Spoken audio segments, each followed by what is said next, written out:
Yes, ito pag-usapan ngayon natin to. Naalala niyo si Marcoleta? Teka. Naalala niyo si Marcoleta? Naalala niyo? Kasi parang nakalimutan ko na eh. Ito yung point natin mga kababayan, no? Alam niyo, nung mga nakaraang mga ilang buwan ata yon, nakuyog po ng mga vlogger si Marcoleta. Nakuyog.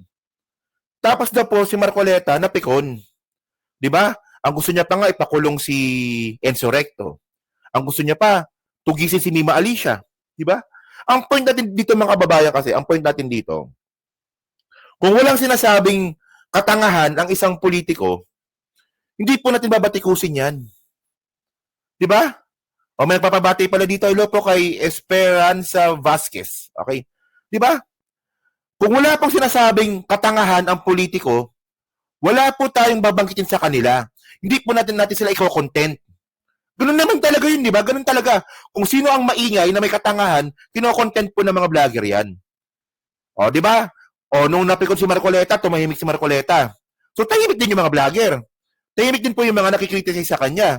Hindi lang po vlogger, pati rin po tayo. Pati rin po kayo na sa social media.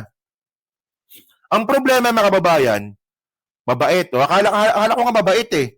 Ang problema ni Marcoleta, ito, bumanat na naman siya ng isang katangahan. O ngayon, kapag ikaw na content, mapipikon ka. In the first place, katangahan tong ginawa mo na naman dito. Ang sabi po ni Marcoleta, papalitan daw po ni Digong si Jose Rizal. Kita niyo, di ba? Tanga. Kayo ba papayag ba kayo ng ganon? Na pambansang bayani na natin na si Jose Rizal, kasi na, no? Nakiradaway ako. Kayo ba papayag ba kayo ng ganon? Na yung pambansang bayani natin na si Jose Rizal, papalitan po ni Digong? Oh, tapos ngayon, pag kinontent ka, mapipikon ka, katangahan yan eh. O kung ayaw mong makontent, dalawa lang yan, tumahimik ka, o huwag ka magko-comment ng katangahan. Asko, akala ko pa naman napakatalino nito. Tingnan nyo to ha. Oh, sabi niya dito ha. Sabi niya dito. Oh. Tuntua pa siya talaga eh, no? Sobrang ano, no? Sobrang ako ba? Oh, sabi niya dito. Ang sarili nilang pangulo na walang iniisip kundi ang kapakanan ng kanyang bansa. Baka dumating po ang pagkakataon mapalitan si Dr. Jose Rizal. Baka ang maging national hero natin ay si dating Pangulong Duterte. Di ba? Papayag ka ba nun, Nak? Papayag ka ba nun? Ha? Doon din yan. Jose Rizal, si Duterte daw papalit kay Jose Rizal. Hindi. O, di ba? Pati, tinan nyo ha. Ayaw mo pala makontent. Ayaw mo pala mabatikos. Tapos ang gusto mo maging national hero, si Duterte. Pag ikaw kanantan ka, magagalit ka. Ay, Diyos ko. Oh, actually, baka sabihin nyo, peka yung code card. May video tayo. Siyempre. Para mas maganda. Oh. Ito na ba yan? Ito. Tinan nyo. Pakinggan nyo to. Oh.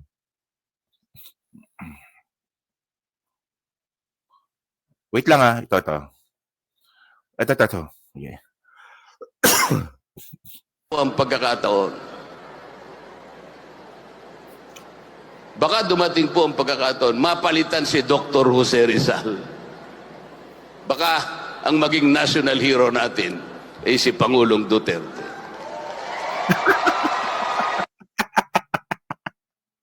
Palakpakan pa yung mga putang inang DDS na yan. Well, ako hindi ko naman nabutan si Jose Rizal, no?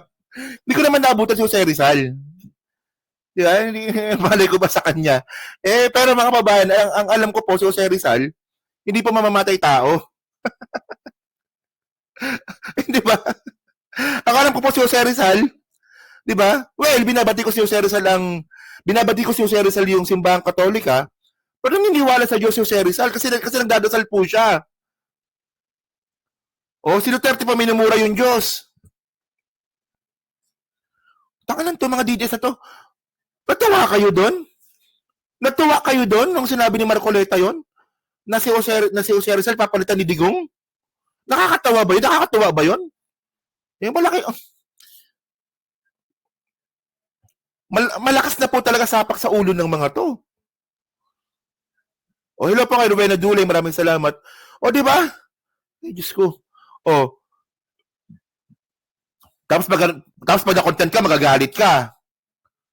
O, so kayo mga babae, ito pa malupit. Actually, mga kababayan, ganito po talaga manlinlang si Marcoleta. Nung tinawag po na manlinlang si Marcoleta ni Enzo Recto, nagalit si Marcoleta. In the first place, mga kababayan po kasi, meron pong pinapalabas po na, what you call this, na narrative, itong mga bobong mga DDS. Actually, ito, malamang nakita nyo na to sa mga Facebook account. Ito kasi troll kasi ito eh. So sabi dito ng troll ng mga Duterte, 43 deaths yun sa ICC, ICC case. Nasaan yung 29,000 alleged victim? Paano naging crimes against humanity? Mas marami pang namatay nung martial law. Nagtatanong lang po. Okay. Tingnan niyo mga kababayan ito po ang pinagkakalat ngayon ng mga DDS. Na yung pinapatay daw po ni Digong nung panahon nga raw po ng drug war, 43 lang daw po. Oo. So mas malakas pa nga yung yung sa 44 kasi 44 eh. Di ba? So mas marami pa daw po yung sa 44.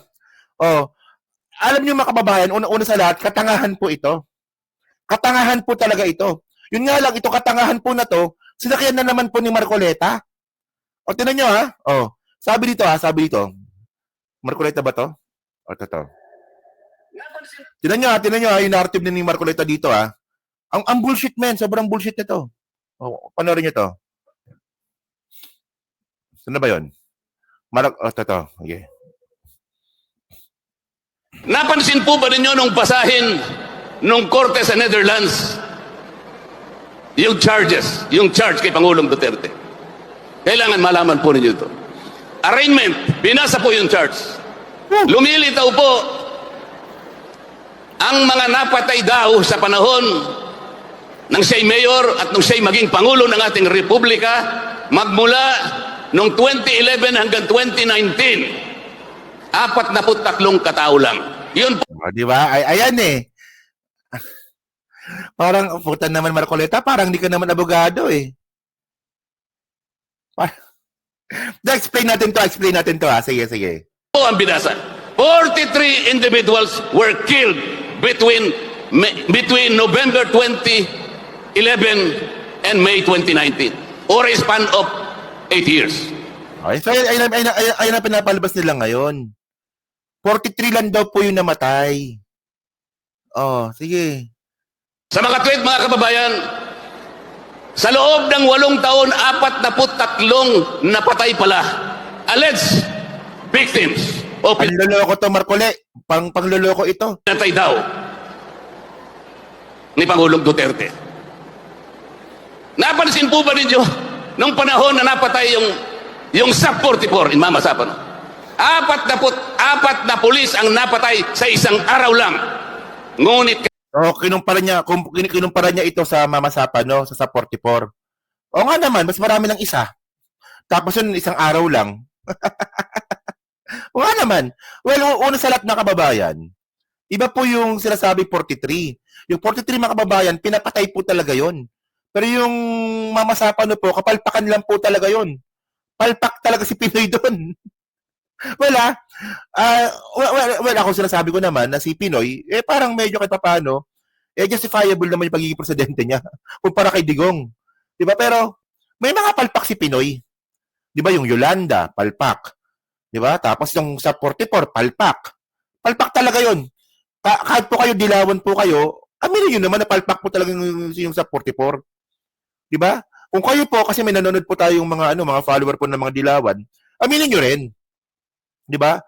Na yung sa 44 po, palpak po talaga yon. Oh. Pero ang point dito, ayun po, hindi po sinasadyang kapalpakan. Kapabayaan po kasi yon. Di ba?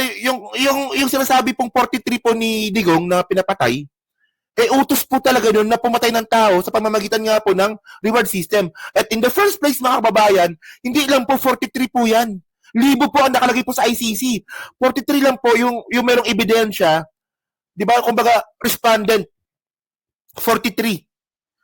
Mga bobo rin kayo eh. Anong gusto nyo? Yung 3,000, imbestigahan lahat? Hindi natapos yan. O so base po sa OTP, base po sa Office of the Prosecutor, 43 is enough para matuloy yung kaso. Hindi na kailangan hanapin lahat nung 3,000. O may ebidensya tayo dyan. Tingnan nyo ha, ang tawag ko talaga dito, manlilin lang. Manlilin lang. Ayaw mo na tinatawag kang manlilin lang, manlilin lang ka nga. Oh, ito tingnan nyo to ha. Pakita ko sa inyo. Ayan, yan. Kahit So, kailan, wala man lang nagsuplong sa Ito. Ano sa inyo, ano ko? Wait lang, nawala tuloy. Nawala. Wait. Remove natin. Saan na ba ako? Ito. Yan, ito. Yan ha. So ngayon, puntahan po natin dito yung arrest warrant ni Digong. Di ba? Ang tanong dito, 43 lang ba na ang nakalagay sa arrest warrant ni Digong? Dapat, Barcoleta, bago ka magsalita, basahin mo muna to. Itong arrest warrant ni Digong. Oh, saan na ba yun? Wait lang ha. Hindi. Nakakalito yung StreamYard ngayon. Oh, wait. Ito. Ako nga, may copy ako ng arrest warrant ni Digong, ikaw wala.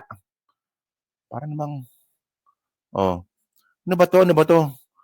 Last. Share screen, Windows, ito. Okay. Yan ha, ito ha. So, yan. Meron po tayong copy dito ng arrest warrant ni Digong. Okay. So, mga kababayan po, yung binasa po kasi dun sa, sa dahig, may copy ba ako ng video dito? Tingnan ko ah. May copy ba ako ng video? Ay, wala akong copy ng video. Wala. Okay. So, basahin ko na lang. So, ito, alakihan natin para mabasa nyo rin. Okay. So, ito po yung arrest warrant po ni Digong. Okay. Kita nyo naman arrest warrant niya po ito sa ICC. O, pre-trial chamber. Warrant of arrest for Mr. Rodrigo Duterte. So, ito yung binasa po. Di ba? Based on the material submitted by the prosecution, which relates to an exhaustive list of incidents, the Chamber finds reasonable grounds to believe that during the relevant period, murders of persons allegedly involved in various forms of criminal activities, including drug-related, were committed as follows. 19 persons, at least 19 persons allegedly drug pusher and thieves. Tapos, at least 24 person allegedly criminals. Yan. So, ito po kasi yung binasa sa dahig. Ang problema ni Marcoleta, hindi niya binasa yung buong arrest warrant. O, anong sabi dito? Basahin ko dito, ha. O. Sa number 11. Saan ba yun? Ito, ha. O, number 11. O. Of the statute took place, moreover, there are reasonable grounds to believe that this attack was both widespread and systematic. The attack took place over the period of several years, and 1,000 people appeared to have been killed. Ayan, no? Marcoleta, oh. O, lakayan natin para mabasa mo. O, ayan, no? Ano ba? Ayaw mo matawag na manlilin lang ka, panlilin lang tong ginagawa mo. Ayan no, sabi po ng arrest warrant ni Digong, maraming namatay noong period of time. Thousands of people appear to be killed. Libo po ang namatay base po sa ICC. Siyempre mga kababayan, yung 43 na sinasabi po ng korte ng ICC, hindi ibig sabihin nun na 43 lang po yung namatay. Ang ibig sabihin nun, yung 43 deaths na yun is enough ng evidence para mapatunayan po yung crime against humanity po na ginawa po ni Digong noong panahon po ng drug war. Anong nakakalito dito? Ang problema dito, nililito mo.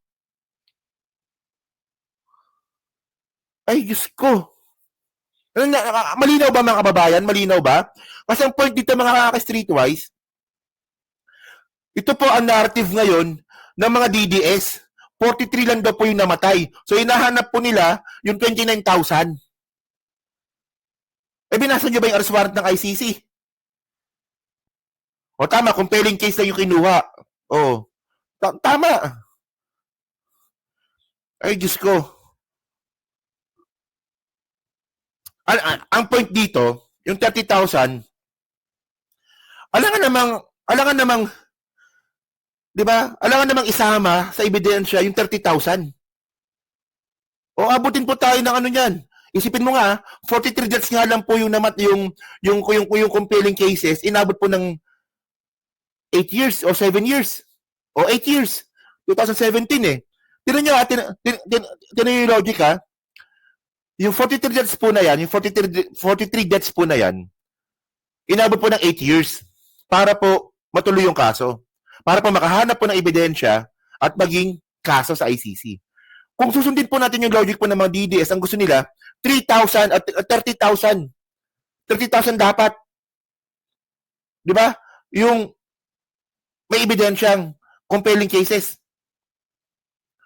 Di, kailan natapos yun? 100 years.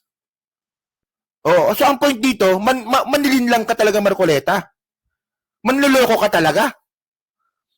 So pinapalabas mo 43 lang yung namatay, hindi mo binasa yung arrest warrant po ng ICC. Ang nakalagay dito, thousands of people appeared to be killed. Kita mo, abogado ka, pero parang ang bobo-bobo mo dito. Alam mo to eh. Matalino ka naman eh, alam mo to eh. Pero nagtatanga-tangahan ka lang po talaga. Di ba?